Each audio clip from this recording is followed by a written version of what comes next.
Bueno, en este segundo video, repito para ambos cuartos, la idea sería indagar sobre lo que es el modelo de sociedad y cultura de cada modo de producción.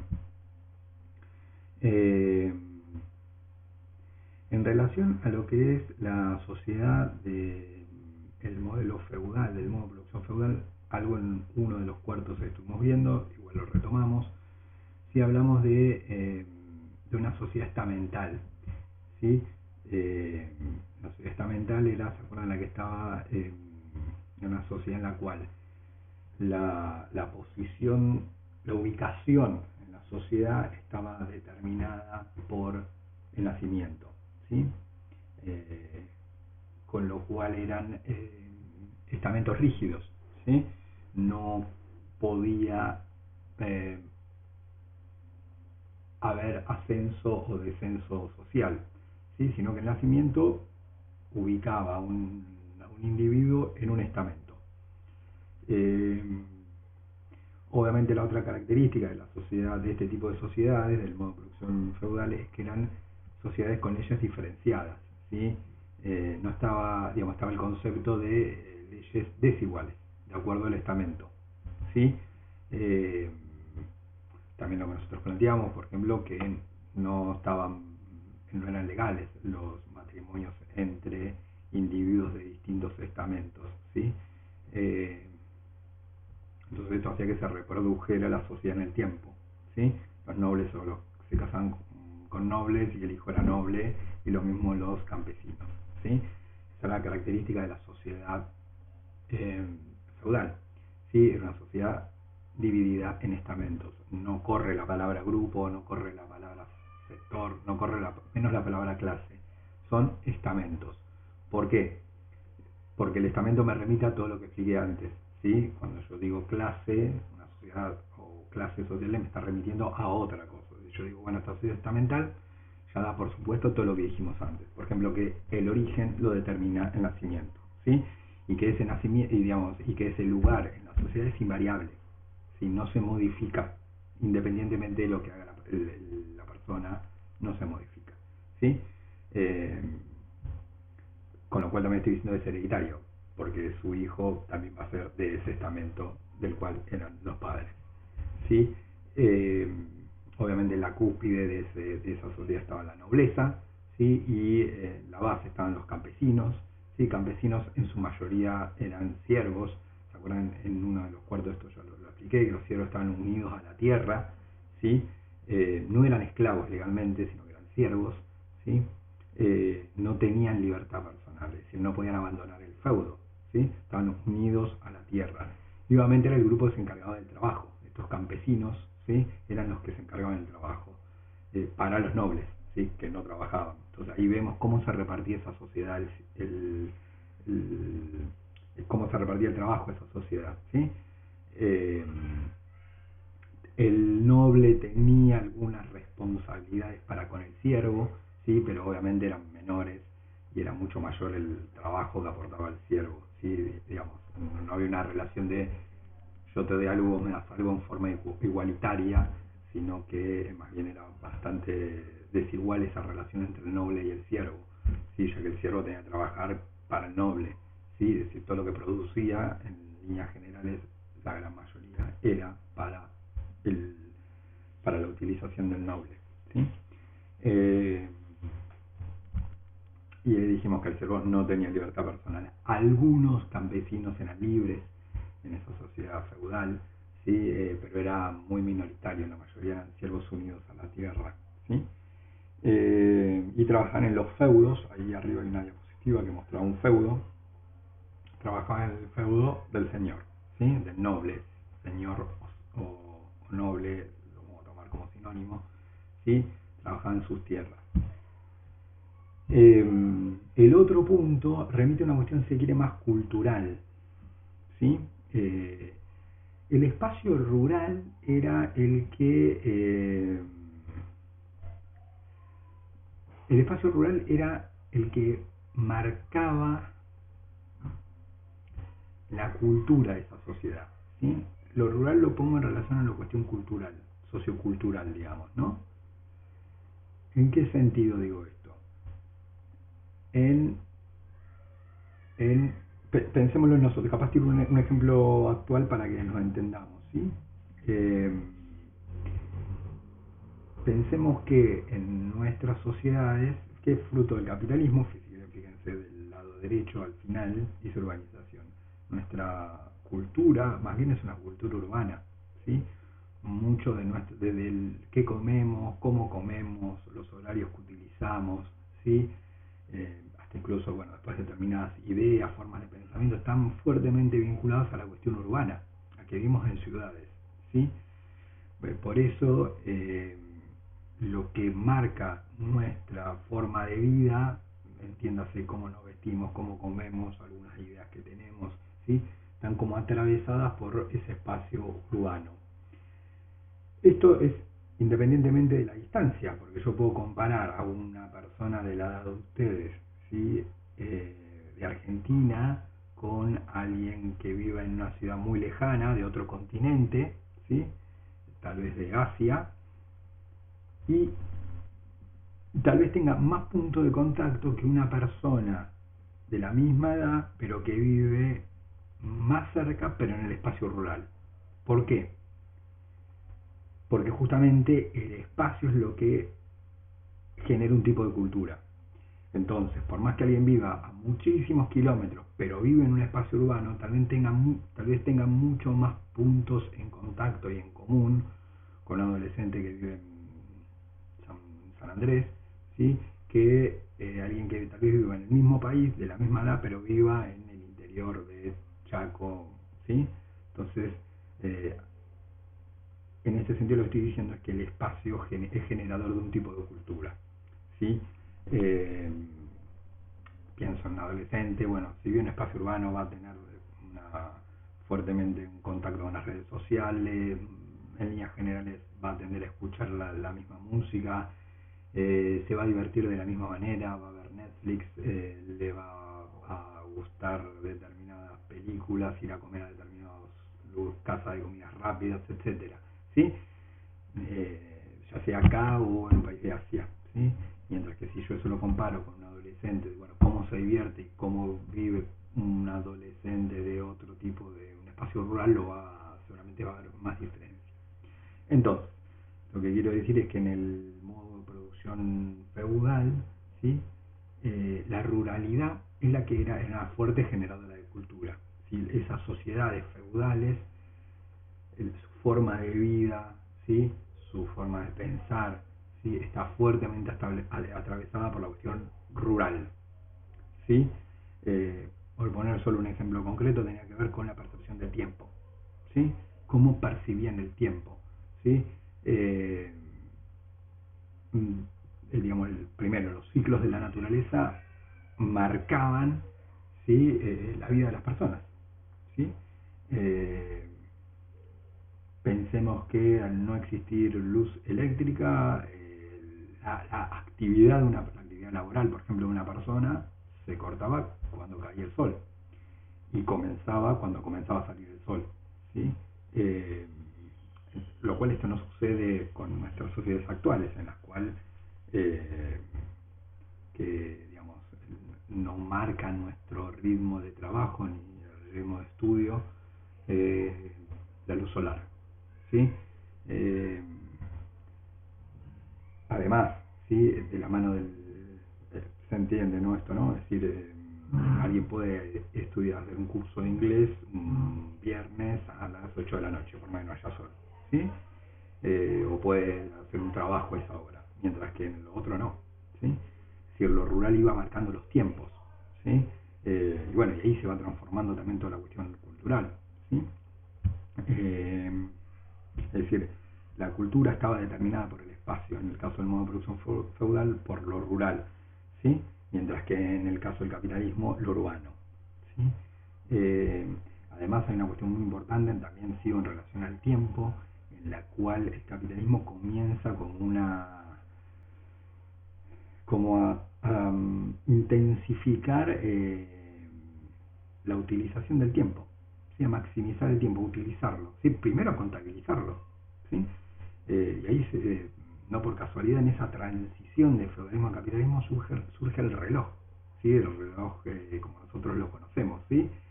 En la cual, bueno, se controla que se hace a tal hora, a los 10 minutos, a los 15, a los 20, ¿sí? Eso en el mundo feudal tenía otra dinámica, ¿sí? No se contaba por hora en sí las actividades humanas, ¿sí?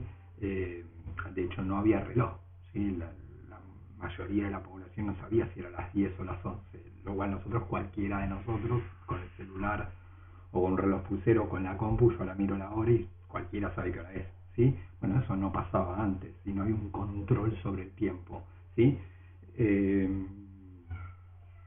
Lo que existía en algunos casos era que las campanas de la iglesia marcaban algunas horas, pero no era algo que existiera un control de la persona constante sobre el tiempo. Para nosotros sí, nosotros sabemos que a tal hora uno se tiene que levantar, ir a trabajar o ponerse a estudiar, o hay un cambio de hora, se va un profesor e ingresa otro, ¿sí?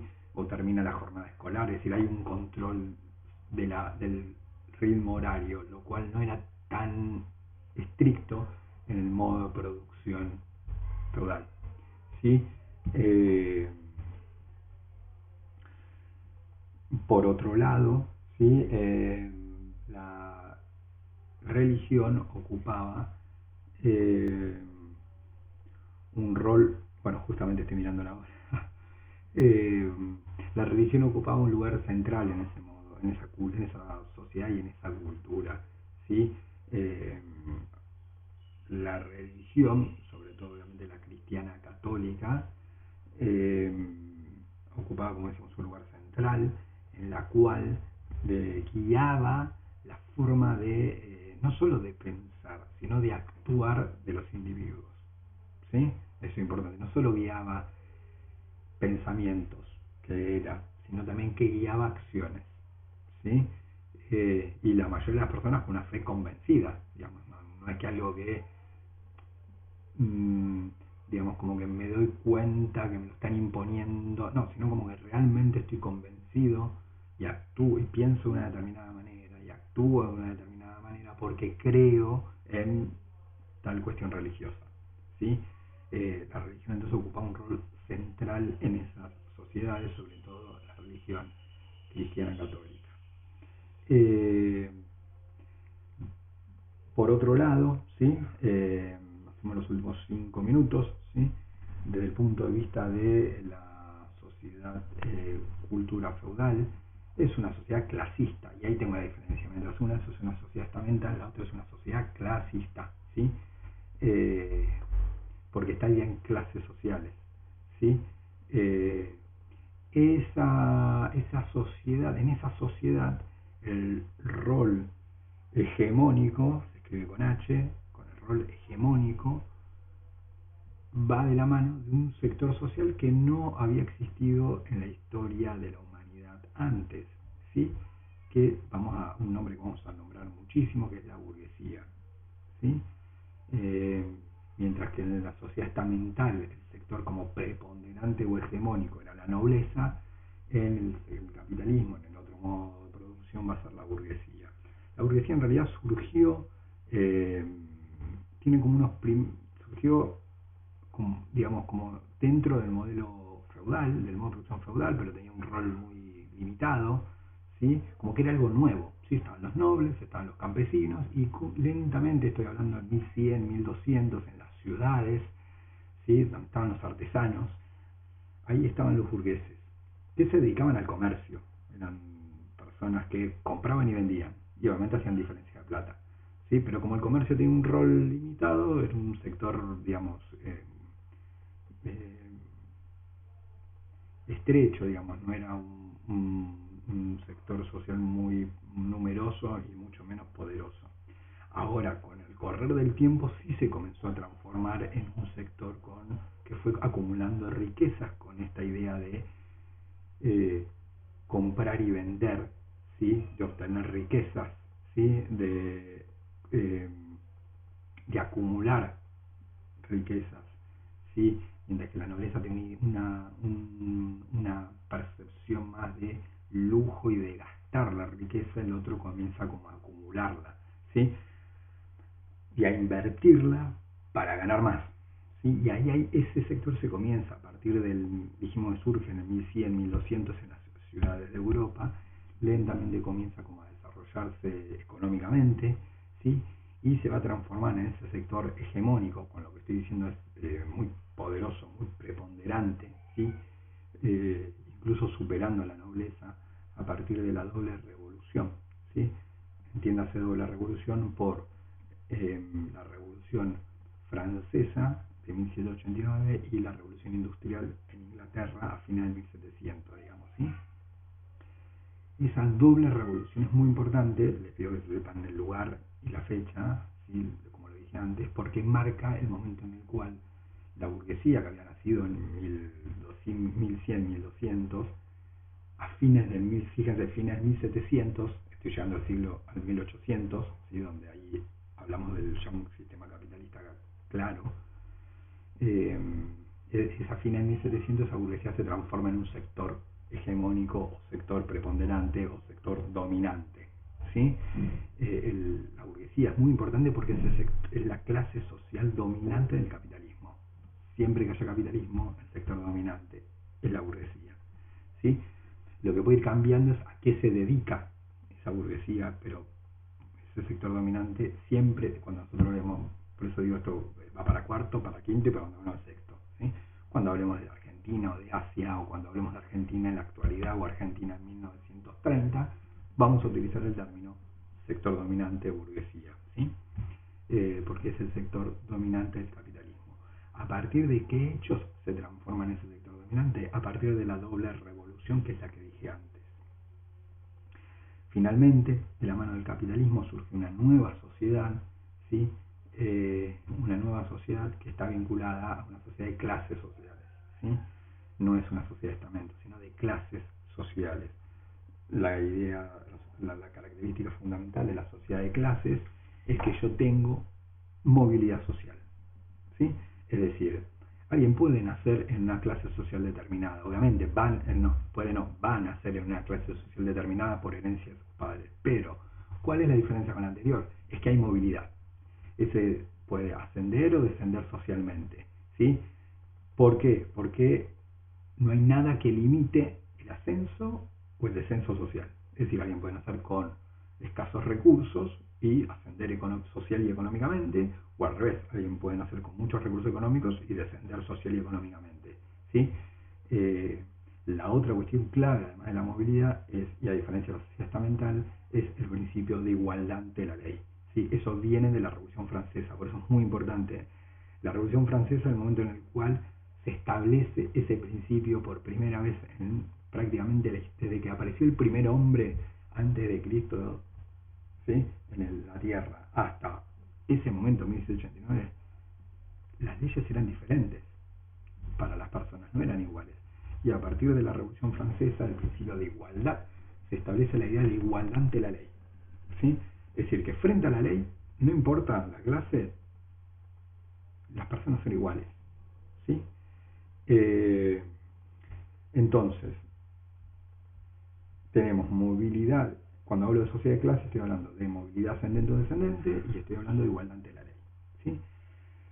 La sociedad de clases va a tender a dividirse en dos, en principio, pues esto se hace mucho más complejo, digamos, van a surgir nuevos grupos, nuevas clases sociales en realidad, ¿sí? Originalmente vamos a trabajar sobre un esquema de una clase entonces dominante, que va a ser la burguesía, ¿sí? Que la burguesía es la que es la dueña de la riqueza, de lo que nosotros vamos a denominar como capital. Y por eso es que hablamos de capitalismo, ¿sí? Y con ese capital es dueña de los medios de producción, es dueña de las fábricas, de las maquinarias, de las tierras, ¿sí? Lo cual hace que se enfrente al otro sector social opuesto, ¿sí? Que es la fuerza de trabajo, es el que pone el trabajo, que son los sectores populares u obreros, ¿sí? Ahí va a haber una relación de intereses contrapuestos, porque en una fábrica, obviamente, el interés de la burguesía va a ser aumentar la riqueza, ¿sí? Para lo cual obviamente le conviene pagar menos salarios, y para la fuerza de trabajo aquel obrero, que el obrero que va a estar interesado en ganar más salario. Bueno, entonces ahí hay intereses contrapuestos, ¿sí? Como que va a haber conflicto, ¿sí? El obrero, ¿sí? Y ahí está la clave del sistema capitalista. El capitalismo se caracteriza por, bueno, ¿quién aporta? Dijimos, ¿quién produce? Bueno, produce la fuerza de trabajo. ¿Y qué recibe a cambio? Y ahí está la diferencia. A diferencia del siervo, del esclavo, el obrero es libre como persona. Sí tiene la libertad personal. ¿Sí? Muchos dicen que ese, bueno, fue el beneficio del capitalismo, ¿sí? Que le brindó como a los sectores más bajos de la sociedad la libertad personal. Dijimos que el siervo no se podía mover de su feudo, el esclavo menos, ¿sí? El obrero es libre de moverse de un lado a otro, es libre de trabajar, si quiere puede trabajar, si quiere puede no trabajar, nadie lo obliga, ¿sí? Y lo que hace, si decide trabajar, el punto es que el obrero no es dueño ni de una industria ni de una maquinaria. Y entonces, ¿cómo hace para sobrevivir? Bueno, tiene que vender su fuerza de trabajo, ¿sí? Él vende su fuerza de trabajo, ¿sí? Digamos, su capacidad de trabajo él la vende, ¿sí? ¿Y la vende a quién? Al burgués, que el burgués la compra. ¿Qué le da el burgués a cambio? Un salario, ¿sí? Entonces, el capitalismo es el momento en el cual la fuerza de trabajo se transforma en un producto más, ¿sí? Porque uno va a un supermercado y ¿qué encuentra? Sillas, encuentra escritorios, encuentra productos electrónicos. Y ahora, ¿qué tengo como novedad del capitalismo? Que hay un mercado en el cual alguien ofrece sillas, ofrece productos electrónicos, pero alguien también vende su fuerza de trabajo, ¿sí? Y como alguien compra sillas, como alguien compra productos electrónicos, alguien compra la fuerza de trabajo, que eso la compra y te da un salario, ¿sí? Por X cantidad de horas, ¿sí? Entonces, así, el punto, como dijimos, esto es muy importante, que va a ser una relación compleja, porque el burgués tiene determinados intereses que son ni siquiera diferentes, son opuestos a los que tiene el obrero, ¿sí? Entonces ahí tengo intereses contrapuestos entre los sectores populares y los sectores dominantes, ¿sí? Eso, sobre todo en un principio, lo que es 1700, 1800, va a generar mucho conflicto, ese vínculo, algunos dicen hasta el día de hoy, obviamente, se genera mucho conflicto porque son clases sociales con intereses opuestos, ¿sí? Uno quiere blanco y el otro quiere negro, entonces ahí hay choque, ¿sí? Eh, pero la clave del capitalismo entonces está en que la fuerza de trabajo se transforma en una mercancía más como cualquier otro producto, ¿sí? Se venden sillas, se venden tazas, se vende y se compra y se vende la fuerza de trabajo, ¿sí? Eh, Bien, cierro con lo siguiente, ¿sí? La fuerza de trabajo está sujeta, ¿sí?, a las leyes del mercado, ¿sí? ¿Qué quiere decir esto? Que está la fuerza de trabajo expuesta a la oferta y la demanda. Hay alguien que vende fuerza de trabajo y hay alguien que la demanda, la necesita y la paga, ¿sí?, la compra. El precio de la fuerza de trabajo, dijimos, es el salario. ¿Está bien? Entonces, va a actuar sobre la fuerza de trabajo lo mismo que actúa sobre cualquier otro producto, que puede ser, pongamos, una remera de fútbol, ¿sí? Si alguien vende una remera de fútbol por Mercado Libre, ¿sí? Y muchas personas la quieren comprar esa remera, ¿sí?, lo más posible es que el precio tienda a subir, ¿sí? Porque si yo vendo una remera de fútbol y tengo 10 personas que me la quieren comprar, bueno, ¿a quién yo se la voy a vender? Al que me la vende, al que me paga mejor precio, que sería el que más plata me da. El precio va para arriba. Lo mismo sucede al revés. Si yo pongo en Mercado Libre esa remera, pero no tengo, nadie me la quiere comprar, lo que voy a intentar hacer es bajar el precio de esa remera para que alguien me la compre. Lo mismo pasa con la fuerza de trabajo, ¿sí?